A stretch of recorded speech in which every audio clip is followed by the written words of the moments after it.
सच्चिदानंद जो जो मुकुंदा लाली परमानंद राम गोविंदा जो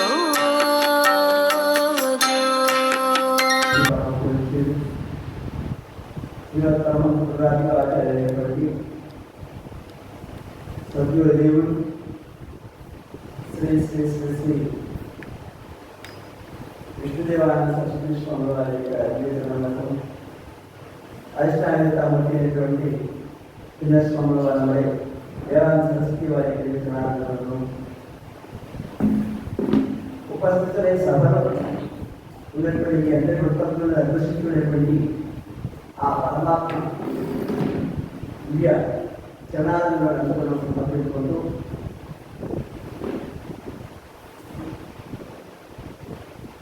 రాత్రి శ్రీమద్ రామాయణ భావంలో మనం ఎక్కడ కూర్చున్నాము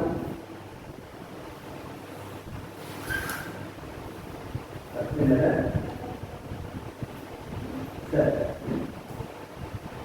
తినడమే భాగ్యం చెప్పడం మా భాగ్యం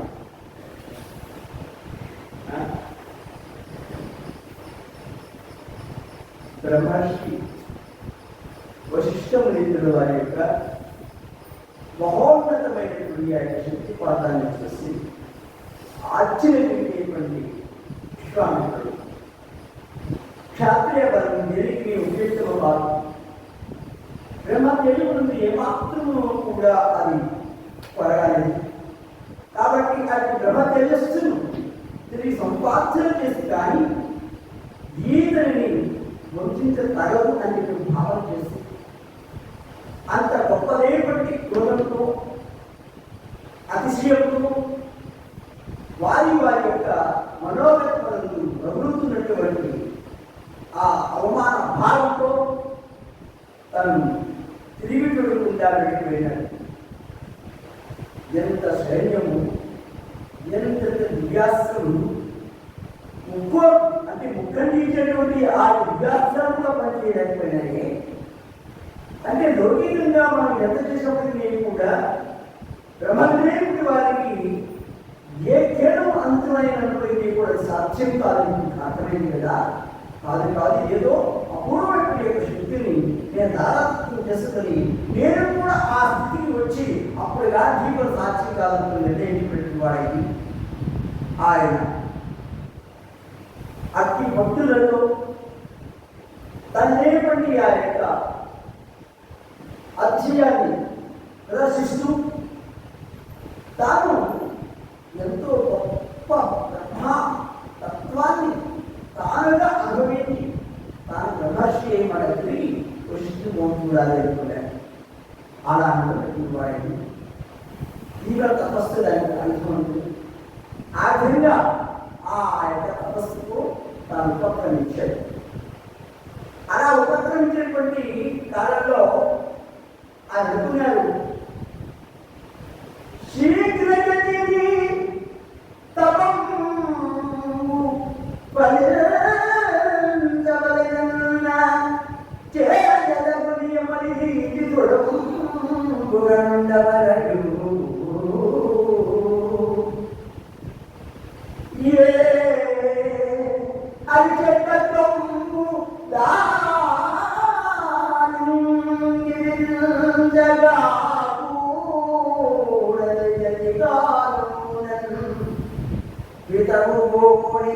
మనము ఏకత్వమలా చేయగా కామ క్రోధ లోభ మోహ మద పత్రమైనటువంటి యొక్క నికట్టున్న యొక్క సమూహం దగ్గరికి చేయాలి. అది చేయాల్సిన వలన ఎంతో నష్టపడాలి ప్రజలు కూడా అని ఆయన స్థితిపథంలో ఒక విషయాన్ని తను అనుకుంటున్నాడు. ఆనాడు సింపుల్గా తపస్సు నష్టమైంది. ఆనాడు మేక వల్ల తపస్సు నష్టమైంది. అలాగే సురసేపు వల్ల నా యొక్క తపస్సు అన్నమైంది. రమ వల్ల నా యొక్క తపస్సు అన్నమైంది. ఇన్ని భంగి వల్ల పడుతూ లేస్తూ నేను వస్తూ ఉన్నాను. అలాంటి దశలో దీనికి అంతా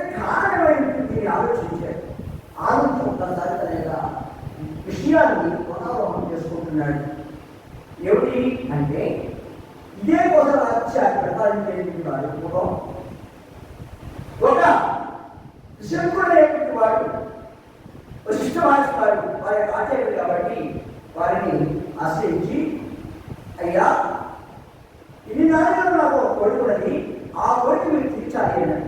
ఏమిటా కోరిక అన్నాడు అంటే సశరీరముగా, అంటే ఈ సశరీరముగా నేను స్వర్గసుఖాన్ని అనుభవించాలన్నది కాబట్టి స్వర్గాన్ని పంపించిన మహాత్మ అన్నాడు. అంటే ఆయన దాని గురించి పిచ్చిపెట్టింది కదా, సశరీరంగా ఎవరైనా స్వర్గానికి వెళ్ళిపోతున్నారా, మీరు సుఖాన్ని అనుభవించబోతున్నారా, అది ఏమన్నా జ్ఞాపకాలు అనుకున్నాడయ్యా పంపించడానికి, కాబట్టి అది సాక్షి కాదన్నాడు. స్వామి ఒక్కసారి అనుకుంటాడు మీరు తలుచుకుంటే ఏదైనా చేయగలుగుతారన్నాడు. అంటే ఆయన ఒకటే అన్నాడు, ఎక్కువ ఆశ చేత పీడించబడిన వాడే నీకు ఆలోచన దొరుకుతున్నది కనుక నీకు అర్థముగా ఇంకొక పర్యాలు నా దగ్గర మాట్లాడినా చెడ్డనేరు, కానీ నా ఆగ్రహానికి నీకు గురికాక తప్పదు, జాగ్రత్త సమయాన్ని భయపడ్డాడు. వెంటనే వీరికి దూరంగా తపోనిష్ఠను ఆలోచిస్తున్నటువంటి కుమారుడు వెళ్ళాడు.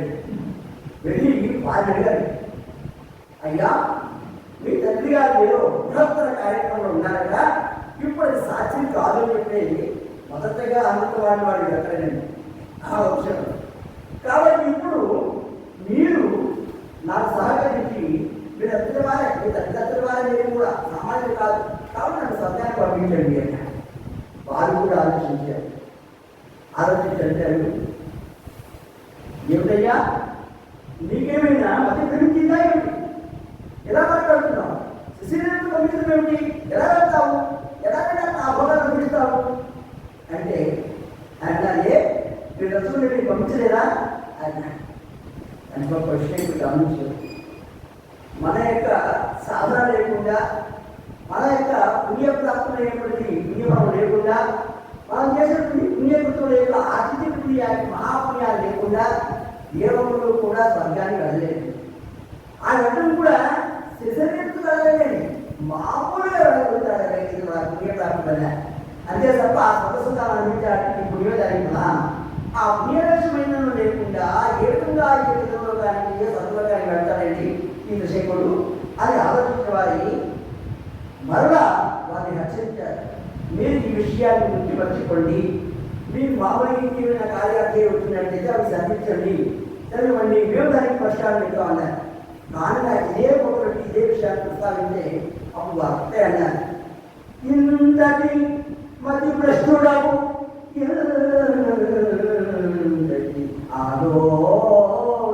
ఆలోచనారహితుండవు ఇంతటి బుద్ధిమాన వాడవు నీవే వేదము స్వర్గము నవరోహితులంచితివో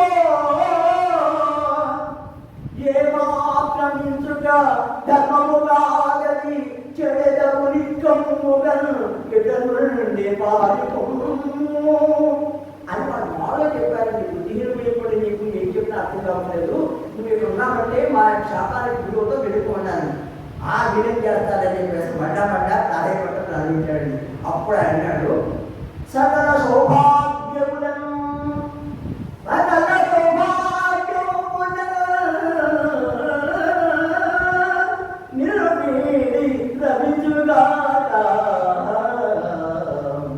నీ సౌజన్య రూపం మొదలగి నీ సౌజన్య రూపం మొదలగి నీవు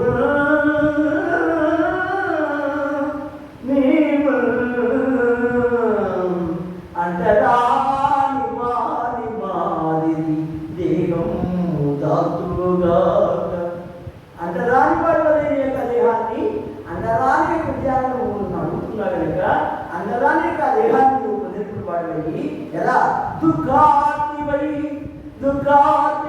వాదనలు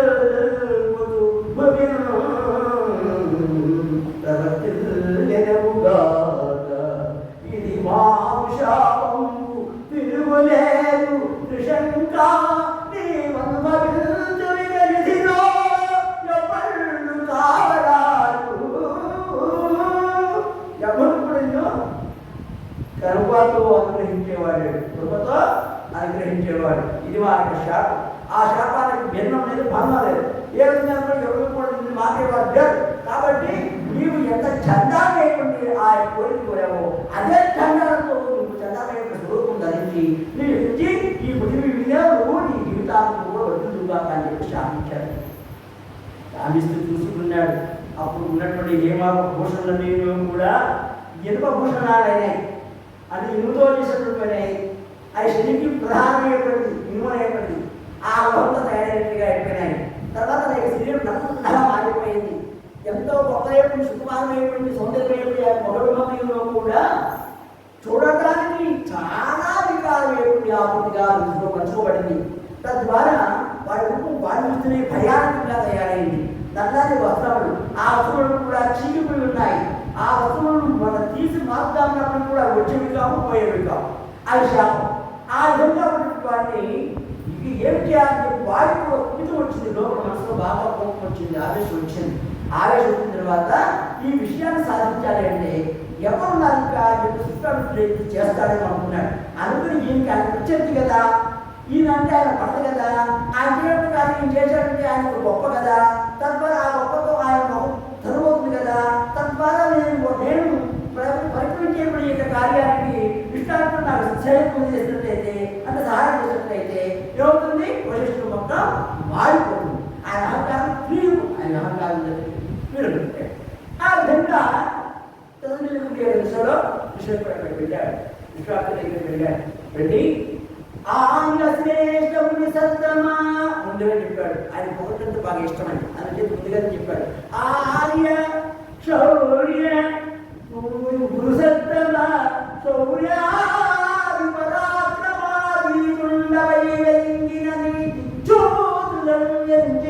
నీ కడకే తెంచినాడా అంటే నీలో ఉన్నటువంటి ఆ సంపూర్ణ సంపత్తిని కూడా దిగంతం వరకు వ్యాపించి ఆ గొప్పదైనటువంటి యశోకాంతులు ఎలా తిరుగుతుంటే ఆ కాంతుల ఎందు ఎవరి వారిని ఆశ్చర్యపోతూ చూస్తే విశ్వామిత్ర మహర్షి నా మనసుతో దిగిపించారు. ఎంత గొప్ప విషయం అండి. ఆయన పట్టించాడు. అతనికి అంటాడు, మీతో కాదల కార్యమొక్కటి నే వందంగా ఇచ్చవహించి వచ్చి మీతో ఆవాసం యొక్క కార్యం ఉన్నది. అది మీ వల్లే ఉంటుంది, ఇంకెవరి వల్ల కాదు. ఈ జగత్తులో మీరే దాని సమర్థుడు. అందుచేత మిమ్మల్ని ఆశ్రయించి వచ్చాను స్వామి. పొంగిపోయాడు భవిష్యత్తులో పొంగిపోతున్నాడు, ఇంకా పొంగిపోతున్నాడు. అది గమనించాడు. చిన్నారుగా ఉన్నావా ఇది గమనించాడు. భవిష్యుడు అంటాడు, మీకన్నా వేరు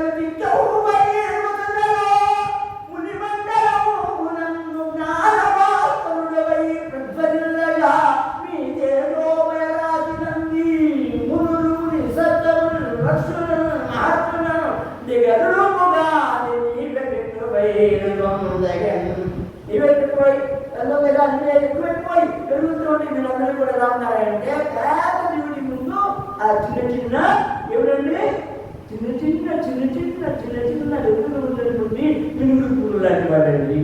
కాబట్టి మీరెక్కడ వాళ్ళెక్కడ, మీ అసెస్ ఎక్కడ వాళ్ళ అసెస్ ఎక్కడ, మీ గోలు ఎక్కడ వాళ్ళ గోలు ఎక్కడ, మీ సాధన ఎక్కడ వాళ్ళ సాధన ఎక్కడ, మీ మంత్రం ఎక్కడ మీ మంత్రోచ్చారు ఎక్కడ, మీ సాధన ఎక్కడ వాళ్ళ మీ సాధన ఎక్కడ. అబ్బా ఇలా పోలేదు సంతోషం. అదేం కావాలి చెప్పండి. ఏం లేదు, నేను ఇలా ఒడితో కైలాసేదిగా స్వతంత్రంగా వెళ్ళా అనుకుంటే దానికి అందరూ తప్పు పట్టారండి. ఆ తప్పట్లే కాకుండా సరే మునిగా ఆచార్యుడిగా అధిష్టానంగా ఉన్నప్పుడు ఆచార్యుడిగా అని చెప్పేసి ముందుగా మీకు తెలియకనే వాళ్ళ దగ్గరికి వెళ్ళాను. ఎందుకంటే వారికి మీకు భేదపెట్టి వాళ్ళు ఉండాలని ఉద్దేశం చేత వెళితే వాళ్ళు ఉన్నారు, అది కుదరదు, నీ యొక్క మనసులో ఉన్నటువంటి ఆ యొక్క భావాన్ని మార్చుకో, నీ యొక్క భావాలను విడిపోతుకో, అది ఏమాత్రం జరగాలని మిగలన్నాను. తర్వాత వారి వెళ్లి దగ్గరికి వెళ్ళాం. వారికి కూడా నాకు ఇలా శాపాన్ని ఇచ్చి ఇదిగో నీ రూపాయలు నాకు ప్రసాదించి నీ దిక్కులుగా చెప్పుకున్నారు. దిక్కున్నగా చెప్పుకోమంటే నాకు దిక్కు ఉన్నారు మీరే, వాళ్ళు దిక్కులు అనుకుంటారు, నాకు దిక్కు మీరు ఉన్నారు. కాబట్టి మీ దగ్గరికి వచ్చి ఈ విషయాన్ని చెప్తే మీరు ఏం చేయవలసిన కార్యం అంతా మీరు చేసి పెట్టారు నాకు తెలుసు. అందుకోసం మేము ఆశ్రయించాను. ముందుగా మేము ఆశ్రయిస్తే అక్కడ రాజద్రోహమో రోహిద్రోహమో ఏదో చేసినట్టుగా నా మీద అనేక అభాండం అవుతుంది కదా, అందుకోసం ఇలా వచ్చాను. దాన్ని కూడా సమర్పించుకున్నాడు. అలా సమర్పించుకుంటే సార్ వచ్చాడు. అలానా సూర్యుని తన ఒక మంత్రాన్ని ఉద్దేశించి దాని ఒక గొప్పదేవుడిని ఒక తీర్థాన్ని ఆయన మీద ప్రోక్షణ చేసి ఆ మంత్రోచ్చరణ చేసి ఇప్పుడే నువ్వు స్వర్గాన్ని వెళ్తున్నావు నువ్వు చూడవయ్యా అని చెప్పేసి తన తపశక్తిని కూడా కూడబెట్టుకుని ఆ తపశక్తి ప్రభావం చేత ఈ యొక్క చండాలంతో ఉన్నటువంటి ఎవరండి విషయుడిని స్వర్గారోహణ చేయిస్తూ ఉన్నాడు. అలా చూస్తున్నట్టులోనే అలా ఆకాశంలోకి ఎగిరిపోతూ ఉన్నాడు. అలా ఎగిరాడు అబ్బో మేఘమాలను దాటిపోతే దాటిపోయినాడు, చంద్రమండలం దాటిపోయినాడు, శ్రీమండలం దాటిపోతున్నాడు, అబ్బో నక్షత్రం దాటిపోతున్నాడు, అయ్యో దాటిపోతున్నాడు. వెళ్ళిపోతుంటే ఆ అక్కడ ఎగిరికి వచ్చేసాడు. అక్కడ ఉన్నటువంటి ఎవరండి ద్వారపాలకులు ఉంటారు కదండి, ఆ ద్వారపాలకులు ఎవరో వస్తున్నాడు ఒక తోపు వేశారు. తోపు వేస్తే వాడు కింద పడుతున్నాడు. ఎందుకంటే ఎందుకు ఇలా పడుతున్నాడండి ఏకంగా హిందీ పరిస్థితుల్లో పడుతున్నాడు. అప్పుడున్నాడు రక్షించుకుంటున్నాడు అంటే రక్షించుకుంటున్నాడు. ఎలా ఎవరు రక్షించుకుంటున్నాడు చెప్పి చూచాడు ఆయన. నన్ను స్వర్గధామంలో ప్రవేశించడానికి వీలు లేకుండా ద్వారపాలకులను కింద పడవేశారయ్యా, ఇవాళ నేను కింద పడుతున్నాను, నన్ను రక్షించు అని చెప్పేసి ఆ విధంగా పేద కేకలు పెడుతున్నాడు. ఎవరు ఇది చూచాడు. ఇంకా అనిపించినప్పుడు కోపం వచ్చింది అంటే నేను వ్యక్తిని ఆ వాడు అమరలోకం నుంచి పంపించడానికి వీలు లేక ఆ లోపల తీసుకెళ్ళా వీలు లేక ద్వారపాలకులు చెప్తా ఈ విధంగా ఏం చేస్తారండి బయటిస్తారా? ఈ విధంగా అతను నా యొక్క తపస్సు భంగొస్తారా? నా యొక్క ఆలోచనని కూడా వాడు చిన్నపుతారా అని చెప్పేసి ఆ విధంగా ఆయన నాకు కోపం వచ్చింది. ఆ కోపం వచ్చిన సరే ఏం చేశారుగా వెంటనే నేనే సృష్టించదగేరు స్వర్గలోకం ఎవంటు వాడు దేవేంద్రుడే కదా ఇక్కడ నాద గొప్పలోకమును సృజించినంత దేవేంద్రాది సకల దేవతలు శిశబ్దముందం వాది పూర్వశీకణములను చరంబుగాక చరముగాక వారందరూ అధివసించి రాణించుగాక. ఎవరండి ఆ దేవుడు? ఎక్కడండి ఆ స్వర్గలోకము? దానికన్నా గొప్పగా నేను స్వర్గలోకాన్ని ఇక్కడ సృష్టిస్తాను. అక్కడ దేవేంద్రుడు వేరే ఉంటాడు, ఆ దేవుడి యొక్క ధర్మపత్ని వేరే ఉంటుంది, అలాగే రంపాటి యొక్క నటీములు వేరే ఉంటారు, అక్కడ గంధర్వులు ఉంటారు, దేవతలు ఉంటారు, అందరి సమూహములు ఉంటాయి. కాబట్టి నిజంగా నువ్వే భయపడుతుంది అలాగే ఉండవయ్యా అలాగే ఉండమని చెప్పేసి ఇప్పుడు ఆయన అలా సమయం చేసి ఎవరిని తల ప్రాణాలన్నీ కూడా ఎవరిని చివరి దశలో తాగుతున్నట్టుగా అనుభూతిని పొందుతూ ఆ జీవచ్చమ్ములాగా అలా తలెత్తుగా వెళ్ళాడుతూ ఈ విధంగా తాను చేసేంతా కూడా చూస్తున్నాడు. ఎప్పుడెప్పుడు పూర్తయిపోతుంది, ఎప్పుడు దాంట్లో ప్రవేశిస్తామా అలా చూస్తున్న దృష్టిలోని మరికొంతమంది దేవతలు అక్కడికి వచ్చి స్వామి ఇది మీకు న్యాయం కాదు, స్వర్గం ఉండగా స్వర్గాన్ని నిర్మించడం, స్వర్గం ఉండగా ఆ స్వర్గాన్ని కూడా మండలిని కూడా పునఃసృష్టించడం అది ఏమాత్రం కూడా ధర్మం కాదు, ధర్మయుద్ధమైన కార్యము. దానివల్ల మీ తపస్సంతను కూడా వృధా అయిపోతుంది. కావాలంటే కొన్ని నాళ్ళుగా ఆ యొక్క ప్రసంగునికి మీ యొక్క సాన్నిహిత్యంలో శిష్యులుగా మెచ్చి వారి సాధనాపడులు నేర్పి మంత్రతంత్రుల చేత మంత్రముక్తులు చేసి మంత్రం మీద స్వరూపంగా భావించే స్థాయికి తీసుకొచ్చినప్పుడు మేమే స్వయంగా వారికి ఆహ్వానం పొందుతాం స్వామి. అంతవరకు కూడా వారిని మీ దగ్గరికి పెట్టుకోండి, ఈ సృష్టి క్రమాన్ని ఉపక్రమించండి అని చెప్పి ఆ సృష్టి క్రమాన్ని మీరు ఇంతవరకు కూడా మరి ప్రారంభం చేస్తున్న దశలో ఉన్నారు కదా, దాన్ని అలా ఏం చేయాలన్నా తటస్థపడేయమన్నారు. అంటే దాన్ని మీకు చేయడానికి మీరు ఏమాత్రం కూడా అవకాశాలు కల్పించకుండా మీ మనసును ఓడించండి అని చెప్పేసి ఆ విధంగా దేవతాది మహానుభావులు కూడా క్షీణమందిని కూడా ప్రార్థిస్తే ఆ విధంగా తన యొక్క కార్యక్రమాన్ని ఉపక్రమించే కార్యక్రమాన్ని ఏం చేశాడు, అప్పుడు స్తంభింపజేశాడు. అలా స్తంభింపజేసేటువంటి వాడయ్యి ఆ యొక్క శంకుడు వారికి దాసామయ్యి సేవక వృత్తితో ఆ విషయ ప్రవృత్తితో ఆ విశ్వాసం అనుసరిస్తూ ఆయన ఇచ్చిన మంత్రగ్రంథాన్ని తీసుకొని ఆ మంత్రకృత్యమైనటువంటి ఆ మంత్ర సాధనం చేసుకోవడానికి తను వెళ్ళిపోయినాడు. ఈ విధంగా వెళ్ళిపోయినాడు. వెళ్ళిపోయిన తర్వాత ఇలాంటి ఎన్నో జరిగినాయి నా యొక్క జీవితంలో. దీనందరికీ కారణం ఏంటి అంటే ఈర్ష్య, అసూయ, ద్వేషం, అహంకారం. నేను నాది, నేనే గొప్పగా ఉండాలి, నేనే అంత ఉన్నగా ఉండాలి, నేనే అందరికన్నా శ్రేష్ఠంగా ఉండాలి, నేనే అంతగా అయి ఉండాలి, నాకన్నా మించిపోయి ఉండడానికి వీలేదు అనేటువంటి గొప్పనేటువంటి ఆలోచన చేత గొప్పదైనటువంటి ఆలోచన చేత నేను ఇంత బాధపడ్డాను. కాబట్టి అసలు కోపమయ్యేకుండా శాంతియుతంగా జీవితాన్ని అనుకూలంగా ఉంచుకునేటందుకు నేను ప్రయత్నించడానికి ఇప్పుడు ఈ క్షణం నుంచి నేను జాగ్రత్త వహించాలి. లేకపోతే నా తపస్సు ఏమైపోతుంది? ఈ కోపతాపాలకు ఆహుతి ఇంత కష్టపడి చేసి ఊరకే దాన్ని దాచిపోయిపోతే అది ఎంత కష్టం.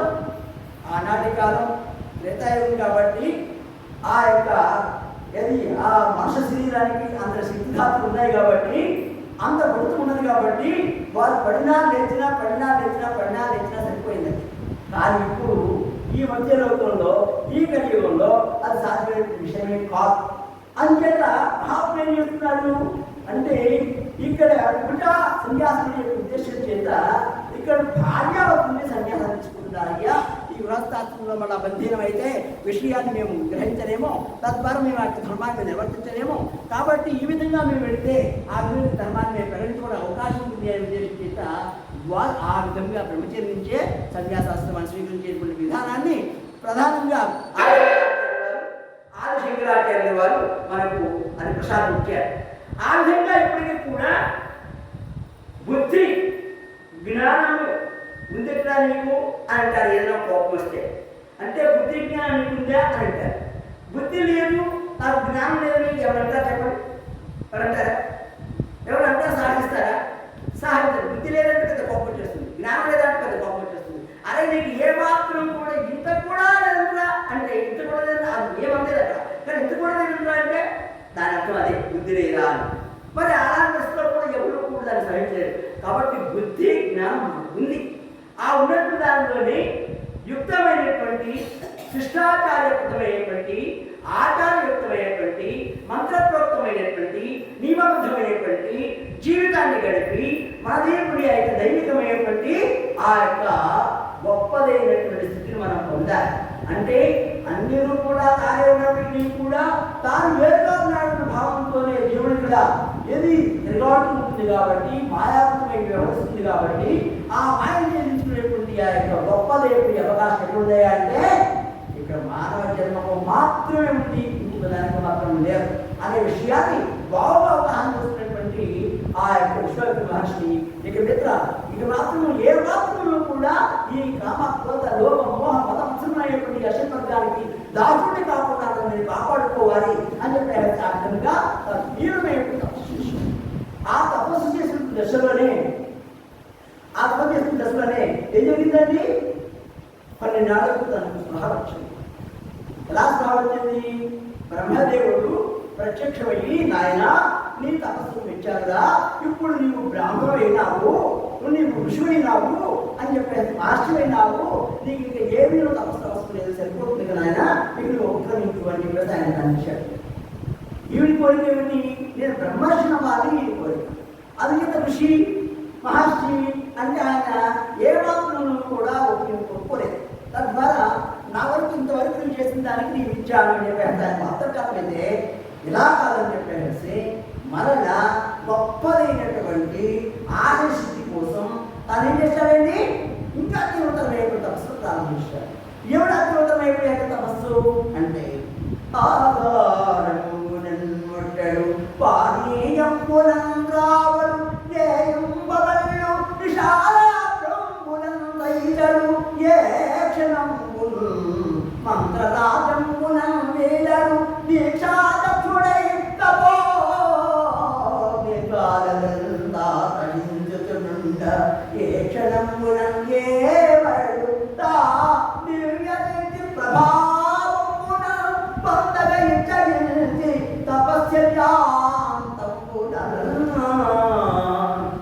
తాను ఆత్మను స్వీకరించలేదు, ఏ విధమైనటువంటి పాలనలు కూడా లేదు, ఏ ప్రపంచ యొక్క విశేషమైనటువంటి వారి యొక్క వాతావరణ మార్పును గమనించలేదు. తనలో ఉన్నప్పుడు ఆయన పంచాగ్రతత్వాన్ని ప్రకోపం చేశాడు. ఆ పంచాగ్ర మధ్యలో దేవుడు ఉన్నాడు అని భావన చేశాడు. తర్వాత ఆయన మతతత్వాన్ని అందులో ప్రవేశపెట్టాడు. దాన్ని ధారణశక్తిగా స్వీకరిస్తున్నాడు. అదే ఆ విధంగా సృష్టించబడి ఆ శ్రీరంతిలో కూడా దహించబడుతున్నప్పటికీ కూడా తప్ప అది దహించబడుతున్నప్పటికీ కూడా దాన్ని సహించాడు. దాన్ని కూడా గురించి ఇంకా కూడా ఏం చేశాడంటే ఆ యొక్క మంత్రశక్తి ప్రభావం చేత ఆ భక్తులు ఉన్నటువంటి ఆ యొక్క కూడా దగ్ధమవుతుంటే ఆ అడవి మధ్య నుండి తాను అదే లేకుండా మంత్రసౌధాన్ని ఆ మంత్రమైనటువంటి మంత్రపదాన్ని వీడవక దానినే అఖండితమైనటువంటి దీక్షతో తాను సాధన చేస్తూ ఉంటాడు. అదే ఆ యొక్క మంత్రమైన తన మనసును చొప్పించి ఆ మంత్రమైన తాను రమిస్తూ ఆ మంత్రమే తానయ్యి తానే అంతటి అయ్యి తాను రమిస్తున్న పురుషుడు అప్పుడు తప్పక ప్రత్యక్షమయ్యాడు బ్రహ్మదేవుడు. బ్రహ్మదేవుడు ప్రత్యక్షమయ్యి నాయన ఇంతటి సాహసోపేతమైనటువంటి యొక్క తపస్సు చేశాము, ఇన్నేళ్లుగా నీవు దేనిని కూడా ఏమర్చి ప్రతి ఒక్క విషయంలో చాలా జాగ్రత్త అవుతున్నాడు. ఈ యొక్క సత్వగుణ ప్రధానమై ఇంతగా చేసినటువంటి నీకు బ్రహ్మర్షి పదవి వచ్చిందయ్యా అన్నాడు. అంటే బ్రహ్మర్షి పదవి వచ్చిందంటే అప్పుడు ఆయన నవ్వాడు. అన్నాడు, స్వామి బ్రహ్మదేవ, నీవు బ్రహ్మర్షి అన్నది మాత్రం చేసి నాకు సంతోషం వస్తుందనుకుంటున్నావా? లేదు, నాకు ప్రత్యక్షంగా ఉన్నటువంటి వశిష్ఠ మహర్షి బ్రహ్మర్షి, నీవు బ్రహ్మర్షి అయ్యావయ్యా, నీవు నావదే బ్రహ్మర్షి అయ్యా అని ఒక్క మాట అనిపిస్తే నేను సంతృప్తి పడతాను. అందువరకు కూడా నేను సంతృప్తి పడను, ఈ విషయంలో రాజీ పడను. కాబట్టి మీరు ఏం చేస్తారో నాకు తెలియదు. కానీ ఆ యొక్క వశిష్ఠ మహర్షి గారిని మాత్రం వచ్చి నువ్వు బ్రహ్మర్షి అయ్యావని చెప్పి నన్ను లేవలసి దాటి ఇంకా తపస్సుని ఎలా కూర్చోని ముందుగా కూర్చున్నాడని అప్పుడు బ్రహ్మదేవుడు ఆదేశించాడు. ఎందుకు ఆ వశిష్ఠుని, అయ్యా ఎందుకు లేనిపోయినవి ఇప్పుడు లోకదగ్గమైనటువంటి కార్యములు చేయబోతున్నాడు, లేనిపోయినటువంటి ఆ యొక్క తపస్సుల చేత మొత్తం 14 గుణాలను కూడా లేఖదాయకమైన వహించేటువంటి గొప్పదైనటువంటి తపాగ్రంథాలను ఆ కిరణను రహించబోతున్నాడు. త్వరగా వెళ్ళి ఆ యొక్క విశ్రాంతులని మేల్కొల్పి నువ్వు బ్రహ్మర్షివేనని చెప్పేసి లేకపోయానంటే అప్పుడు ఆయన విశ్వామిత్రుడు ఉన్న స్థలానికి రెప్పపాడు కాలు ఇచ్చేసి ఆ స్వామిలో పెట్టుకొని, అయ్యా మీరు విశ్వామిత్రుని కాదు బ్రహ్మర్షి విశ్వామిత్రుడు అయినారు, రండి మనందరం కూడా ఒకచోట ఉండి మన కార్యక్రమం సాధించుకుందాం, ఒక క్రియాల కార్యక్రమం ఎన్నో ఉన్నాయని చెప్పి చెప్పగా అప్పుడు ఆయన చిత్తశుద్ధి, నేను బ్రహ్మర్షినే కదా అన్న. అంటే మీరు పూర్తిగా బ్రహ్మర్షులైనారు, మీలో ఏ రాగద్వేషములు లేవు. ఆనాడు బ్రహ్మదేవుడు ఇంకా నువ్వు రాజేశ్వరైనావయ్యా, ఇంకా ఇంద్రియాన్ని జయించలేదయ్యా, నువ్వు జితేంద్రుడు కాలేదయ్యా, అందుకే కదా మీకు అందరి ఆవేశం వచ్చింది. ఇప్పుడు ఆవేశం కూడా మీకు లేదు, ఎందుకంటే ఆ జితేంద్రియాన్ని ఎప్పుడో పొందుతున్నారు కదా. కాబట్టి ఇప్పుడు మీకు ఏమీ కూడా ఎక్కడ కూడా ఏకమైపు కలవటం లేదు, కేవలం భావమే లేదు. అందుచేత ఇప్పుడు మీరు పూర్ణ శుద్ధ బుద్ధ ముక్త స్వరూపుడు, పూర్ణ శుద్ధ బుద్ధ ముక్త స్వరూపై ఉన్నారు. కాబట్టి ఇక మీకు ఏమి కూడా అభ్యంతరం లేదు, మీరు నిన్నుగా శుద్ధ ప్రాణులై ఉన్నారు, మీరే బ్రహ్మర్షులై ఉన్నారు. కాబట్టి దయచేయండి అని చెప్పేసి వారు అలా లేవదయ్యా విషయం అని చెప్పాడు. శతానందులు వారు ఆ యొక్క విశ్వామిత్రుని యొక్క విశేషమైనటువంటి కాలం తెలియజేస్తుంది. ఆ తద్వారా అక్కడ నుంచి ఇంకా విశ్రాంతి తీసుకొని ఆ తెల్లవారి మనందరిలో కూడా స్నానాలు ముగించుకొని ఆ యాగశాలకు జనక మహారాజు గారి యొక్క ఆహ్వానం మేరకు బయలుదేరుతూ ముందుకు సాగుతూ ఉన్నారు. సాగుతున్నటువంటి దిశలో ఎదుర్చినటువంటి జనక మహారాజు ఉంటాడు. స్వామి, మీరు ఏదో చెప్పారు, నేను హడావిడిలో నేను పట్టించుకోలేకపోయినాను. దశరథ మహారాజు యొక్క కుమారుని విన్నాను, కానీ మీ యొక్క విషయాన్ని నాకు పూర్తి అవగాహన కాలేదు. ఒక పర్యాయం మీరు తిరిగి చెప్తే నేను చాలా సంతోషపడతాను అన్నాడు విశ్వామిత్ర మహర్షితో. ఎవరు? జనక మహారాజు. అప్పుడు ఆయన అంటాడు, అయ్యా అవతారమూర్తిగా దానవ పంచకులు హరియే ఈ చోటని తెచ్చనంతు భార్య తొలుత తాటకి నివరించి నాయాదాన్నము రక్షించి నా ఉదార్యమున దివ్యాస్త్రమునంది తాయల వేళల సుఖాంతుడై దాశరథి నా వెలుగెంత జరుగుతుంది. ఆనాడు మేము ఆ సుఖ మహావిష్ణువే మా యొక్క దుఃఖమైనటువంటి యొక్క దుఃఖతుల్ని కూడా పడడానికి దానవాత్మకులు చేసేటువంటి వారి యొక్క దుఃఖమైనటువంటి అనేక దుష్టకార్యాలను నిర్వహించడానికి ఇచ్చేసిన అవతారమూర్తిగా మేము భావిస్తున్నాము. కాబట్టి ఈయనే మా యొక్క ఎల్లగా భావిస్తున్నాము, ఈ మహావిష్ణు యొక్క అంశతో ఉన్నాడని మేము భావిస్తున్నామయ్యా. ఆ విధంగా ఆయన సుదీర్ఘంగా మేము ఆహ్వానించిన మేరకు తాటకిని వర్తించి మా యొక్క యాగ రక్షించి ఆ తర్వాత నా యొక్క ప్రాపుతోని తద్వారా ఇతరుల దివ్యాస్తులని కూడా పరిగ్రహించి వాటిని చక్కగా శోధించి అనుభవించి తద్వారా ఇప్పుడు నాకు అర్జునుడు వలె నేను చెప్పినటువంటి విషయాన్ని చెప్పినట్టుగా చేస్తూ పృథ్వీ కైవడి నాయకుడు అన్నాడు. పృథ్వీ అంటే సేవకుడు. చూడండి అంతటి వారిని వారు ఏం చెప్తున్నారు, నా పృథ్వీ కైవడి అలా నా విమర్శ తిరుగుతూ ఉండగా మీ యొక్క ఆహ్వానం మేరకు వీరికి కూడా ఈ యాగశాలను అలాగే మీ యొక్క విధులను అలాగే ఆ యొక్క స్వధనస్సు అనేటువంటి ఆ గొప్పదైనటువంటి ఆ యొక్క ధనస్సును కూడా వారికి జీవించదామని ఉద్దేశించి తీసుకొచ్చామన్నాడు. చాలా సంతోషంతో అలా నిజాలు చూశారండి. ఆ పాదమస్తకం జనకుండు జలకించే రామభక్తుని విభవంగుని వీరం కీర్తించసాగి ఎలా ఉన్నాడు, ఆజానుబాహుడు అరవిందదలాయదాక్షుడు నీలమేఘశ్యాముడు ఉన్నత భుజకీర్తి గల్వాడు శరఘానోపడనస్సులను అంపుల పలుగలిగి తానిజంబుగా శౌర్యులకి శౌర్యోపేకుడై వీరాధీరుడై ఒప్పువాడు కనగట దివ్య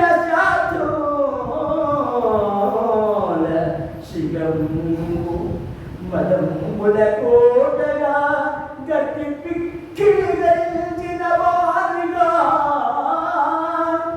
ఏమన్నారండి అంటే ఇక్కడ సింహము కావచ్చు పులి కావచ్చు అంటే సింహ శాస్త్రాలను కూడా తన ఏపటి పిడికల చేత వాటిని వధించగలిగిన వాడు అంటే నిర్జరించేవాడిని ఆ యొక్క బలాఢ్యంగా నేను గుర్తించానయ్యా.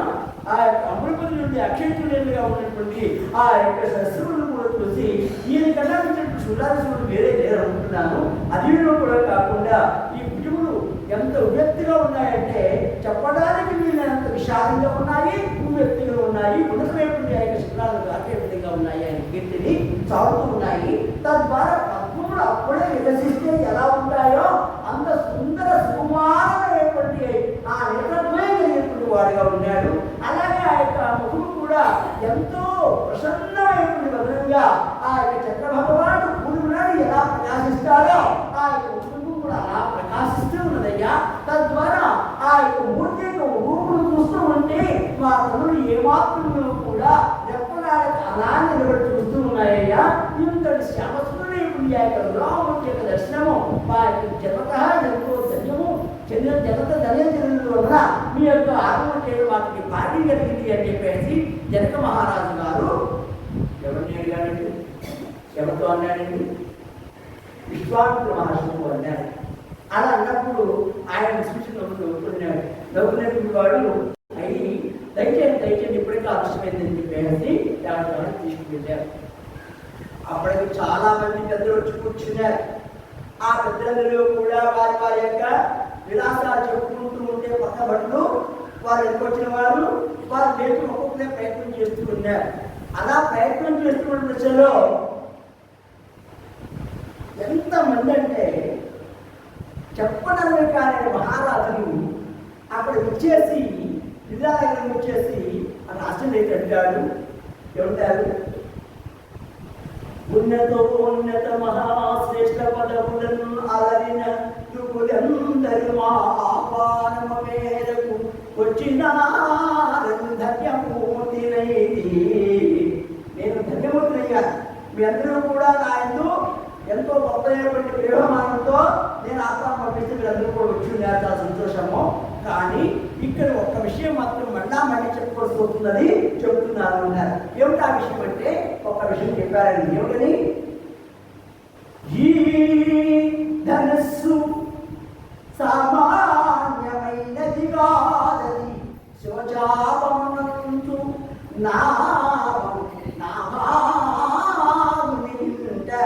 విధి నుండి సంక్రమించి తలతలంపుల పూజలను అందుకొనుచు మా ఇంట ఎలవేల్పువై మా అభీష్టముల నేర్చడి వేలు వేల్పుయై ప్రకటమందెం.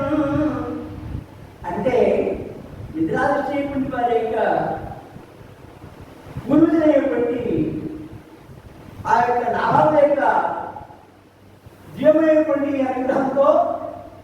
ఈనాటికి కూడా తరతరాలుగా ఈ యొక్క శివధనస్సు అనబడేటువంటి యొక్క ధనస్సుకు గుండి పడుతూ ఉన్నది. దానిని ఎక్కుపెట్టడం కానీ దాని లేవడం కానీ సాధ్యం కాదు. ఎందుకు చెప్తున్నా అంటే ఈ బండి మీద ఉన్నది కదా, శకం మీద ఉంది కదా ఈ శివధనస్సు, ఇది దాదాపుగా 2000 మంది పలాక్యులు పట్టి తన లాక్కు వస్తే తప్ప ఇదిగో ఈ యొక్క యాగశాలను చేరలేదు. అలాంటిది దీన్ని ఎవరైనా ఎక్కుపెట్టగలదా అంటే కాదు. ఎందుకు ఈ పరీక్ష పెట్టాలని మీకు సందేహం రావచ్చు. అంటే ఒకప్పుడు నేను ఒక యజ్ఞభూమిని అంటే ఒక యజ్ఞాన్ని తలబెట్టి రాజ్య సంరక్షణ కోసం ఆ యజ్ఞభూమిని దిగుతూ ఉంటే అనుకోని విధముగా ఆ యొక్క వేదిక యందు ఇదిగో ఈ అందాల వలన సీతామాత గారిని పేరు పెట్టి నామకరణం చేసి అన్నావృద్ధిగా ఉన్నటువంటి ఈ యొక్క పసిడి పట్టి మాకు ప్రాప్తమైంది. ఆమె ప్రార్థించిన దగ్గర కూడా నిద్రలో ఎలాంటి క్షామం లేకుండా అందరిలో కూడా శుభోపయోగయ్యి ఎంతో సంతోషంతో గర్భవాసంలో కూడా వృద్ధి చెందారు. అందుచేత విషయం అదే కాకుండా ఆ భార్యాపిల్లలలో ఈ తల్లి ఏం చేసిందో తెలుసా అండి, అలా పిల్లలతో పూబాలను ఆడుకుంటూ ఉంది. అలా ఆడుకుంటూ ఉంటుంది దశలో పూబంతి వచ్చేసి ఇదిగో ఈ యొక్క శుభదనస్సు ఉంచబడేటువంటి పేరుకి కిందకు వెళ్ళిపోయింది. వెళ్ళిపోయేటప్పుడు ఆ శుభపేరికను పక్కకు లాగడం అన్నా చేయాలి, లేదా అంటే ఆ వాళ్ళని గురించి మర్చిపోవడం అన్నది లేకపోవాలి. ఎందుకంటే దాని మధ్యలో ఇరుక్కుపోయింది ఎక్కుపోవాలి. ఎవరి ఈ పుష్పవేయబడింది పుష్పబంతి. ఆ భూబంతి ఎప్పుడైతే అక్కడ నిలబడిపోయిందో ఈ పరుపను వచ్చేసి తీసుకురావడానికి ఎవరు భూమిజ అయోధ్యాక ఎవరండి ఎవరివిడ సీతాదేవి. అలా వచ్చేసి అలా ఎడమ చేతితో ఒక్కసారిగా దాన్ని అలా కట్టిందండి. అంత దూరానికి వెళ్ళిపోయింది. ఎవరది శివధనస్సు ఉండబడినటువంటి ఆ యొక్క కథకం అంటే ఆ యొక్క బండి అలా ముందుకు వెళ్ళిపోయింది. అలా వెళ్ళిపోయిన తర్వాత గౌరవ ఆ యొక్క కుటుంబాన్ని తీసుకొని మళ్ళా ఇలా ఆ యొక్క ఏమండి ఆ యొక్క చట్టానికి అలా లాగింది. మళ్ళీ రాసి వచ్చి నిలబడిపోయింది. కాబట్టి అప్పుడు నిర్ణయించుకున్నా ఈమె సామాన్యమైనటువంటి కాదు, ఈమె భూమిని ఆరంభించినటువంటిది.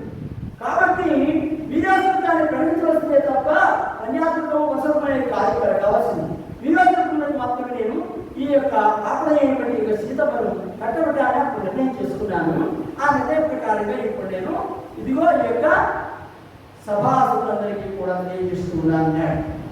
అంటే అందరూ కూడా చూసి ఆశ్చర్యపోయినారు. అయినప్పటికీ ఇప్పుడు మన కృష్ణ పరిస్థితులు తప్పేముంది అని ఒక్కరు కూడా వచ్చి దాన్ని చూసి ఇది మన వల్ల అయ్యేది కాదని కొందరు అలా తాకి పెట్టి నమస్కారాలు వాళ్ళ పరిపత్తి అలా రుచులతో పట్టుకుని అలా లేకుండా ప్రయత్నం చేసి కూడా నిపుణమయ్యేవారు పరిపత్తి అయితే ఈ లంకాదేశున్నాడే ఆయనకు అతను వర్తమానమే పంపలేదు. ఆ వర్తమానాన్ని పంపకుండా ఇక్కడ స్వయంవరాన్ని ప్రకటించడం అది లేకుండా ఈ లోకాలకు జరగడానికి వీళ్ళే దేవుడిని కూడా అని చెప్పేసి తామసత్వం చేత ఆ యొక్క రమణ బ్రహ్మ అలా వచ్చేసి తాను ఎక్కుపడడానికి ప్రయత్నం చేశాడు. ఒక చేతుల్లో కాదు 2 చేతులతో చూశాడు. ఇంకా గట్టిగా లేపాడు. కొద్దిగా లేచింది. ఇంకా బలాన్ని ప్రయోగించాడు. ఇంకొద్దిగా లేచింది. ఇంకా బలాన్ని ప్రయోగించాడు. ఇక లేపలేకపోయినాడు. అమాంతంగా ఆ చేతులు దాని పడిపోయి కేవలం ఇంకా కుయోముడు అంటూ రావణాసురుడు వాడు ఎవరండి భంగపడినాడు. సీత నాది అనుకున్నాడు. సీత నాకే కావాలి అనుకున్నాడు. సీతాశ్రమంలోనే సీతను అందుకోవాలి అనుకున్నాడు. అలాంటి భావం చేత వచ్చినవాడు ఏమి హృదయం వరకు కూడా లేకుండా ఆపై కొద్దిగా ఒక లేపిన వాడి అలా పడిపోయి ఆ చోటు కూడా తీసుకోవడానికి అవకాశం లేకుండా ఇరుక్కుపోయాయి అందులో. అప్పుడు నిర్మాణాడు మహాత్ములారా ఇచ్చేసిరందరూ ఈ మంగళ గదిలపై కూర్చుని ఉన్నవారు విషయమునందరిచి మహావీరోచితముగా శివధనుస్సును ఎక్కుపెట్టి మదీయాత్మజన్మ గైపది నన్ను ధన్యత చేయగలే ఈ సభా మండపమును ఇంతమంది మహానుభావులు ఉన్నారు. ఇంతమంది మహానుభావుల్ని కూడా మరి నా యొక్క ఈ శివధనస్సుని యువకులు కూడా ఎదురుపెట్టేటువంటి పరిస్థితి ఎవరికి కనబడటం లేదు, యువకునికి కూడా కనబడటం లేదు. కానీ ఇక్కడ ఈ శివధనుర్భంగము కావాలి అంటే ఎంతో నియోజితమైనటువంటి యొక్క శౌర్యధన నేర్పుకోవడం మాత్రమే దానికి సాహసం ఉంటుంది. కాబట్టి మహాత్ములారా మీరందరూ కూడా వీర శౌర్య ధైర్య ప్రతాప ఏమి మహావీరాజులైనటువంటి ధర్మాన్ని నేర్పుకోవాలి. ఆ రోజులు మీరందరూ కూడా ప్రయత్నించి ఇలా విఫలమవుతుంటే నా గుండెలు చుబ్బులు ఉంటున్నాయి. కాబట్టి ఎవరైనా మాకు ఒకరు ఉంటే లేచి ఈ ప్రయత్నం చేయరాదా అని చెప్పేసి తాను ఆ అన్ని సభలో ప్రకటించాడు. ప్రకటించినప్పుడు అక్కడ ఉన్నటువంటి విశ్వామిత్రుల వారు ఆ యొక్క రాముని ఇలా చూశారు. ఆయన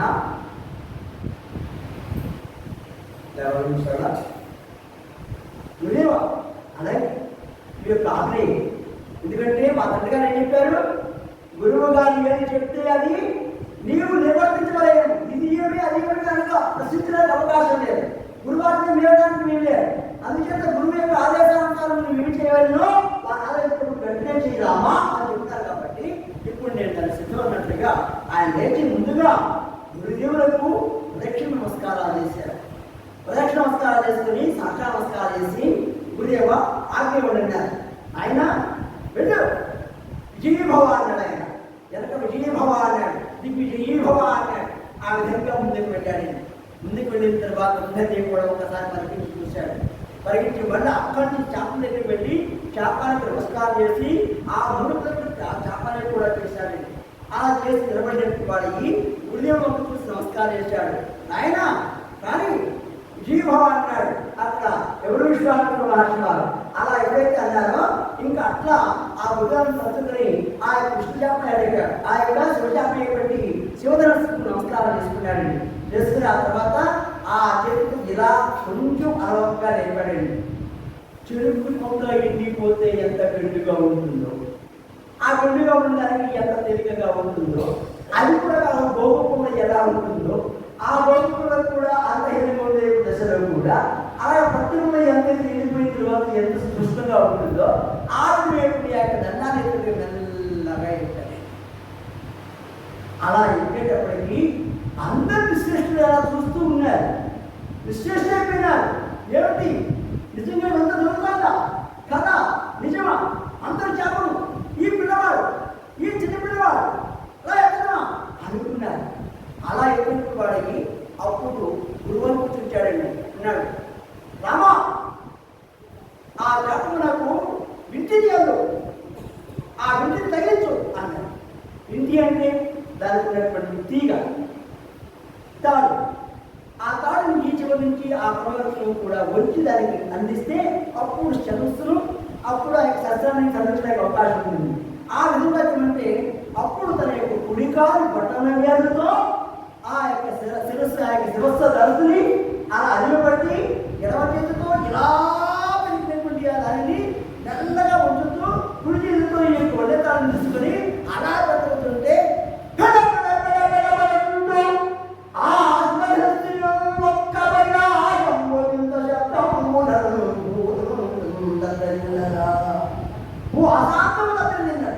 మనకు ఆకాశంలో మెరుపులు ఎలా ఉన్నాయి అంతకు వేయినట్లుగా వేద శబ్దాన్ని నిరంతరం వ్యాపించిందట. అలా వ్యాపించి అయ్యి ఉన్నతమైన యొక్క మెరుపులతో గొప్పదేవుని యొక్క శబ్దములతో గుండెలు ప్రాణం కలిగాట. అలా ఎప్పుడైతే పెద్దమంటూ శబ్దం వెళ్తూ ఆ యొక్క వ్యక్తిని గట్టిగా లాగిన వల్ల అది ఏనాటిదో అయినడం వల్ల అది ఆనాడు ఏది ఆ యొక్క బ్రహ్మదేవుడు తన సృష్టించినటువంటి ఒక దాని యొక్క కార్యంలో ఇక్కడ శివకేశవుడు ఇద్దరితో కూడా విలువిద్యాభ్యాసనం చేసి చేసి చేసి దాని ఎందు కృష్ణాదుడు విష్ణువేంద్రుడు చెప్పినప్పుడు ఆ శివుడు దాన్ని ఆరాధన వారికి ఇచ్చి ఈ విధి చక్రవర్తి యొక్క ఆస్థానంలో అది పుణ్యపట్టి దానికి కూడా ఉన్నటువంటి దర్శనం ఏదో పూర్వకాల నాటి అంటే దక్షిణ నాటి ఆ దక్షిణ నాటి శివదర్శనం అలా ఇచ్చారు. ఇలా వారి యొక్క రాజ్యంలో పుణ్యం పడుతుంది.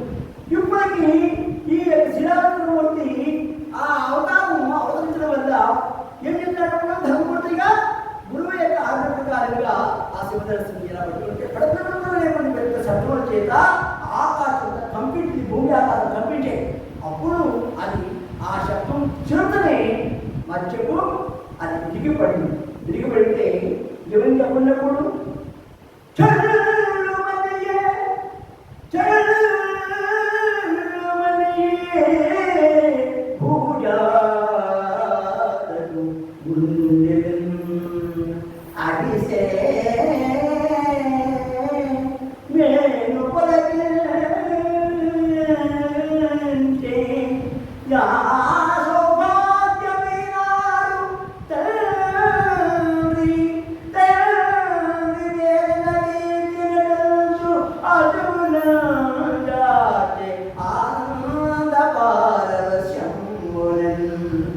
నా తండ్రి యొక్క ఆదరణ నేను తీరింది కదా, ఈనాటిగా గొప్ప చెప్పి ఆశ నెరవేరింది కదా, ఇంకా కొన్ని కాలంలో నా పద్యం నేను చూడబోతున్నాను కదా. ఆహా, ఇంత మహాభాగ్యం నాకు సంప్రదించింది, ఇంతకాలం ఎదుర్కొన్నప్పటికీ నేను కూడా ఇంత మహాభాగ్యాన్ని ఉండకపోయినానని చెప్పేసి ఆ కదా అనుకుంది. చెళ్ళు మనంగరులకు జరిగిన వ్రతం పెంతయ స్వప్నావంతయైగాంతగా వెలిగిపోయిన హోయిది ఏదమునకు ఇంకా ఏమి మిగిలిన తోడ మిగులగా అంటూ ఇక్కడేముంది, ఇంకా చూడడానికి అందుకోవడానికి ఆడుకోవడానికి ఏముంది కనుక అని ఉన్న వాళ్ళందరూ కూడా అదే చెప్పేదానికి చాలా మంది చెప్పినాడు. కొంతమంది పుణ్యాత్మ మాత్రం ఏం జరుగుతుందో చూద్దాము, తర్వాత ఎలా ఏం జరుగుతుందో ఏం జరుగుతాడో చూద్దామని కొంతమంది మాత్రమే ఆశ కూర్చున్నారట. అలా కూర్చుంటారో ఇక్కడ అంటుంటాడు జగమహారాజు అంటాడు, ఇక్కడ జగమహారాజు అంటాడు ఏమంటాడండి, ఎంతయో నా హృదయము అందించిన పుణ్యమూర్తి దశరథాత్మజుడన్న మున్ను నే కాంచిన విధమున నీవే నా అంగునిగా వచ్చిన బాబులు నన్ను ధరించి నేటిగా దేవతల అనుగ్రహించిరయప్పు నీవరప్పు పిలిచిరి ఎదొంగది మాయచేత నీ శౌర్యప్రతాప ప్రాజ్ఞం నీ శౌర్య పరాక్రమ పాఠవాన్ని ఎరుగనైతుంది కదా ఈనాడుగా ఇంతగా ఎరుగలేదు, కానీ కొత్తగా అయితే అభ్యాసిస్తాను. నా అనుభవంలో నేను చూసింది నేను మంచిగా వేసుకున్నాను, వీరే నా ఏదైతే బాగుండే అని అనుకున్నాను, కానీ ఇలాంటి యొక్క పరిస్థితి నాకు చాలా ఆనందాన్ని కలిగించింది అని చెప్పేసి అక్కడ జగమహారాజు గారు కూడా ఆనంద పాలక్ష్యంతో ఆ యొక్క ఆనందాస్తులను చూస్తూ జగడానికి ప్రియమైనటువంటి ఆ చిత్తాన్ని రప్పించండి అని చెప్పేసి ఆ స్వరూపరమైనటువంటి ఆ గొప్పదైనటువంటి మండపాన్ని తీసుకుని వచ్చి అప్పుడు పదమానికి చేపిస్తారు. అలా ఏం చేసిన తర్వాత స్వామి విష్ణు మహర్షి వారు నమస్కారం, మీరు కూడా దయచేశారు. అయ్యా విష్ణు మహర్షి వారు మీరు మంచివారు, గొప్పవారు, మీరు కూడా చూడండి. ఇలా మనలో ఉన్నటువంటి 8 మంది మహామంత్రులందరూ కూడా వచ్చి ఎప్పుడు ఈ సుముహూర్త కాలాన్ని నిర్ణయం చేస్తే బాగుంటుంది అని చెప్పంటే చైత్ర మాసంలో నవమి రోజున పునర్వస్తు నక్షత్రంలో వీరికి చక్కనేటువంటి ఆ కళ్యాణం వెలుగున జరిగితే బాగుందని అందరూ కూడా ప్రశ్నిస్తే సరే ఇప్పుడు దశరథుకు వారి యొక్క పరివారానికి కూడా కూడిపెట్టాలి కదా అని చెప్పేసి వారి యొక్క విలాసాన్ని తీసుకొని వారికి మంచి మంచి మంచి మంచి ఆభరణాలు మంచి మంచి మంచి మంచి ఆ బాలికలను ఇచ్చి సాటి రాజుగా చక్రవర్తిని గౌరవించాలి కనుక ఆ విధంగా ఈ జనక చక్రవర్తి ఆ యొక్క దశరథ చక్రవర్తికి పంపించాడు. కాళ్ళను పంపించి చదువు ద్వారా విషయం చెప్పించారు.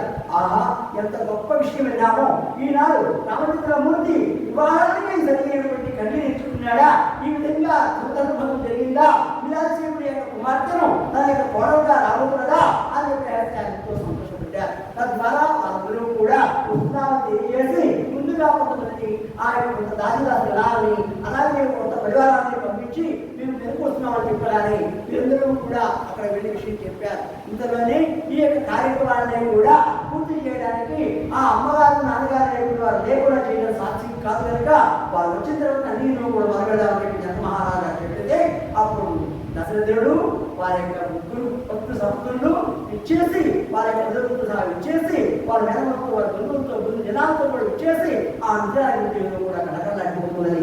ఆ కడకలాడుతున్న దృశ్యంలోనే ఆ స్వామివారికి ఇప్పుడు సీతాదేవి శ్రీరామచంద్రమూర్తిని అలాగే లక్ష్మణస్వామి యొక్క ఊర్మిళను అలాగే శత్రుఘ్న సుతకీర్తిని అలాగే మాండవిని భర్తలకు ఇచ్చి వివాహం చేయాలి అనేటువంటి ఉద్దేశం చేత ఆ ప్రకటమైనటువంటి ఆ యొక్క గొప్పదైనటువంటి నిర్ణయాన్ని చేశారు. ఎందుకంటే వీరు సామాన్యులు కాదు కనుక వీరెవరిలో కూడా ఎలా వీర్యోత్తమైనటువంటి యజ్ఞాన్నం అంటే యజ్ఞతో ఆ యొక్క అన్నమును వారు స్వీకరించగా ఉద్భవించినటువంటి వారు కారణంగా మామూలు వారు కాదు. అలాంటి ఆ యొక్క దశలో వారి యొక్క పూర్ణమైనటువంటి ఆ యొక్క అపూర్వమైనటువంటి దైవ ప్రేరితమైనటువంటి దైవ సమూహమైనటువంటి దైవ స్వరూపులే సాక్షాత్తుగా భావించి వారు ఆ విధంగా వివాహం చేయడానికి నిశ్చయించుకున్నారు.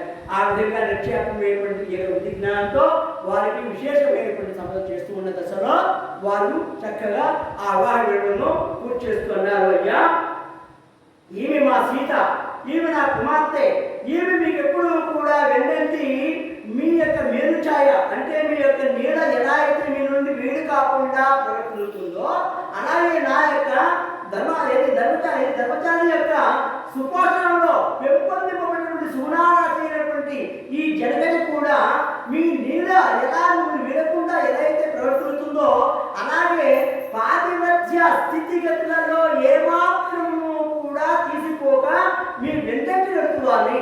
మీ వెంటనే నడుస్తూ ఉన్నటువంటి మా కుమార్తె నీకు ఈనాడు అనుగ్రహంగా సమర్పిస్తూ ఉన్నాను. కాబట్టి మంచి విశిష్టమైనటువంటి సద్గుణం కలిగినటువంటి సద్గుణ రాశి ఈ యొక్క సీతమ్మ. కాబట్టి ఈ యొక్క సీతమ్మను మీరు స్వీకరించి మీ యొక్క జన్మను చరితార్థం చేసుకోవచ్చుగా ఆ జన్మను చరితార్థం చేయవచ్చుగా కోరుకుంటున్నాను. ఆమె ఎక్కడ ఉన్నప్పటికీ కూడా శ్రీసంతో సౌభాగ్యవంతో వెలుగుతున్నారని ఆ దేవతమైనటువంటి పరమాత్మని మేము వేడుకుంటున్నాం. కాబట్టి ఎప్పుడు కూడా సుఖమైనటువంటి ఆ యొక్క గృహస్థాశ్రమం స్వీకరించి మేము విభవపడి సదా ఆనందంతో తోదాగుతూ మీరందరూ కూడా సుభిక్షితులుగా అని చెప్పేసి వారికి నమస్కారం చేశాడు. ఆనాడు కార్యక్రమేటప్పుడు కూడా సాక్షాత్ నారాయణమూర్తిగానే భావించి అమ్మవారు లక్ష్మీ స్వరూపంగా భావించి ఏ యొక్క కళ్యాణంలో కూడా ఆ యొక్క పెళ్లి కూతురిని ఆ పెళ్లి కూతురు తరపు వారు పౌరులకి ఏం చేస్తారు? కన్యాదానం చేస్తారు. ఆ కన్యాదానం చేస్తే దాని అర్థం ఏమిటండి? సాక్షాత్ లక్ష్మీనారాయణ అయితే మనం కళ్యాణం చేస్తూ ఆ నారాయణమూర్తికే మన అమ్మాయి సీతమ్మను లేదా లక్ష్మీ అమ్మవారిని ఆ కృష్ణాన్ని భావన చేస్తూ వారు కన్యాదానం చేస్తారు. అంతటి మాత్రమైనటువంటి గొప్పదేటువంటి ఆలోచనతో ఆనాటి ఆ శాస్త్రం ఆ విధంగా మనందరికీ కూడా ఇప్పటికీ సమృద్ధిగా ఉన్నది. అలాంటి దశలోని వారు కూడా ఏ మాత్రము కూడా శాస్త్రమును వ్యతిరేకించి ఏ కార్యం చేయగా శాస్త్రములు ధర్మాన్ని రక్షించుకుంటూ వారికి మంచిగా ఆ వివాహాలను నిర్మించి మళ్ళా కొత్త కాళ్ళతో కొత్త మెరుగైనటువంటి ఆభరణాలతో కొత్త విడిచిపోయేటువంటి కలిగిన కూడా విజయాల వారికి ఇస్తారు కదండి. ఏమిస్తారు చెప్పండి? ఏమిస్తారు విజయాల వారికి? వారికి ఇచ్చేటువంటి ఆ యొక్క గొప్పదైన బహుమానాలన్నీ కూడా వారికి ఇచ్చి పంపించారు. ఆ విధంగా అక్కడికి వెళ్ళి కైలాసం అని ఆ యొక్క కోసరాజు అయ్యేటువంటి ఆ గొప్పదైనటువంటి దశరథ మహారాజు గారు ఉప్పొంగిపోతున్నాడు. అబ్బా చిన్న బాడుగా విశ్వాసానికి పంపించారు ఇప్పుడు అనుకుంటాడు ఆయన. అప్పటికాడు స్వామి గురుదేవా, మీరు రాముని యాగరక్షణార్థం పంపించమని అన్నారు. నేను భయపడ్డాను. భయపడితే బ్రహ్మస్వామి ఏం చెప్పినారు? అయ్యా, మీకును మీ యొక్క యశస్సు మీకును మీ కుటుంబములకును మీ యొక్క రాజవంశములకును మీ యొక్క గోత్రములకును మీ వంశముల యొక్క పూర్వీకులైన వారి యొక్క యశస్సును కోసము దిగంతములకు వ్యాప్తిను కోసము మీ యొక్క క్షేమార్థమై ఉంటున్నాడు తప్ప ఆ ధర్మం ఆయన సమర్చన కాదయ్యా అని చెప్పేసి ఎంతో చెప్పి మీ వెంట పంపించినందుకు మీరేమన్నారు? గొప్పదైనటువంటి యశోకాంతులతో విశేషమైనటువంటి బహుమానాలతో నీ కుమారుడు నీకు అప్పగిస్తానని నువ్వేమి బంగారు అని చెప్పినట్టుగా స్వామి ఎంత కార్యం చేశారు అని వారు కూడా ముచ్చట తీర్చుకుంటూ వారి పాదాలు నమస్కారం చేశారు. ఇంతలో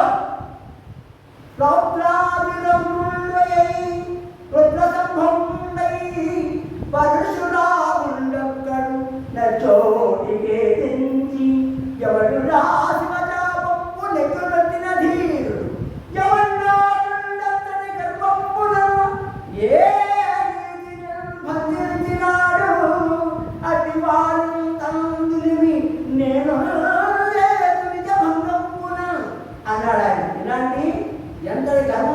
ఇంత పరాక్రమం ఉందని చెప్పేసి, ఇంత శౌర్యం ఉందని చెప్పేసి ఆ పాడుపడినటువంటి పాతైనటువంటి ఆ తాపాన్ని పెట్టడం కాదు. నా దగ్గర విష్ణు తాపం ఉన్నది, నా దగ్గర ఉన్నటువంటి విష్ణు తాపాన్ని తీసుకుని దాన్ని శ్రద్ధించి చూద్దాం. నీవు ఎవరై ఉన్నావు? రామయ్య వాడు ఒక్కడే ఉండాలి, ఇద్దరు ఉండాలని లేదు. పరశురాముడిని విభక్తి వచ్చావు, దశరథుని అంటున్నావు, రాముడు అభిలాపుతున్నావు, రాముడు అంటున్నావు, అలా ఉండడానికి ఏం చెప్పేసి ఆయన గొప్పగా టెక్కలు పెడుతూ వచ్చినటువంటి విషయంలో అప్పుడు దశరథుడి ముందుగా వచ్చి అంటాడు, స్వామి అనుగ్రహించండి, తెలుసో తెలియకు ఏమైనా అపరాధం చేస్తుంటే మరణించండి. మీరు 21 యాజకులు క్షత్రియులు లేకుండా తిరిగి వానల వానల వాన జాడవేదికి సంహరించిన విధమున నేయము మొదలే ప్రతాప శౌర్యాది లక్షణ సౌదారుకును నాకు మరణ వసలి వారు వారిని ఏమీ తెలియదు. వెయ్యంగా ఇక్కడ ఏం చేసి వారి ధర్మకార్యముల వారి ధర్మముగా వారి ధర్మకార్యాన్ని పుణ్యాలే తప్ప ఇక్కడ ఎవరిని అవమానించాలని ఉద్దేశంతో నాకు పాల్గొనేవి ఏమైనా అపకారం చేయలేదు. నాకు దృష్టి వరకు ఏమైనా ఉన్నట్టు నన్ను శిక్షించడానికి రాలేదు, నేను అనుభవిస్తానంటే అప్పుడు ముందుకు వచ్చాడు రామచంద్రమూర్తి. నేనే ఆ చివరస్సును భంగం చేసిన వాడిని, మీరు ఏమంటున్నారు? విష్ణుశాపం అది గొప్ప ధనస్సా? దేనికన్నా మిత్రుడిదా? ఏం చేయాలి? ఒకసారి లేకుంటాడు వాడి పుడతాడా? నివేదన పట్టుకుంటావు దీన్ని పట్టుకోవడం సాధ్యం కాదు. ఎందుకంటే ఇది మహాధను, దీనిని ఆక్షోహించ సైన్యంలో సాధించలేదు. నా యొక్క తపస్సుతో తీసుకుని వచ్చా కాబట్టి ఇప్పుడు దీన్ని పట్టుకోవడం నీ వల్ల కాదు, జరిగించబడి నీవు అసుడు బాగుతావాడు. ఏం పర్వాలేదు ఇవ్వండి అన్నాడు. అలా పట్టుకుని ఉన్నటువంటి వాడిని ఇలా ఆ మహాహస్తంతో స్మరించాడు. చూస్తే ఈయన మహావిష్ణుడు, ఈయన ఆ శాపం, ఈయన అన్నం చేస్తుంది చెప్పండి. అందుచేత ఇక్కడ అహంకారంతో ఉన్నటువంటి పరశురాముడి యొక్క పడు తెప్పించాడు, తెప్పించి తన ఎవరో చూపించాడు, తన యొక్క స్వరూపాన్ని దర్శనం చేశాడు. తద్వారా స్వామి మీరా ఇంత మహత్కార్యం చేశాడు అని చెప్పి దాసోహం అంటూ ఆ శాపాన్ని వారికిస్తే అప్పుడు ఆ యొక్క శాపాన్ని ధరించాడు. అప్పుడు దానికి కోదండము అన్నారు. ఆ విధంగా కోదండముగా స్వీకరించినటువంటి విష్ణుశాపాన్ని శ్రీరామచంద్రమూర్తి పుత్రుగా స్వీకరించి పరశురాముడు ఉద్ధరించి వారిని అక్కడికి పంపించి తద్వారా తిరిగి మళ్ళా యథావిధిగా అయోధ్య నగరానికి ప్రయాణం అయ్యారు. ఆ విధంగా అయోధ్య నగరానికి చేరి వారు కూడా అనేక సంవత్సరాలు సుఖించిన పిమ్మట తదుపరి ఏం జరిగిందో ఆ విషయాన్ని వచ్చి మళ్ళా సాయంకాలం సభలో మనం చెప్పుకున్నాం. ఆయన వివో దర్శత్వం శ్రీ గురు వివో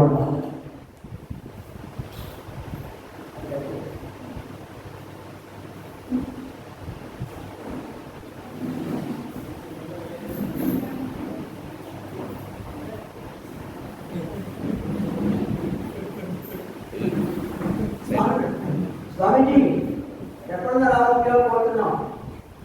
కృష్ణదేవాల సరస్వతి బాబా ఆవిడ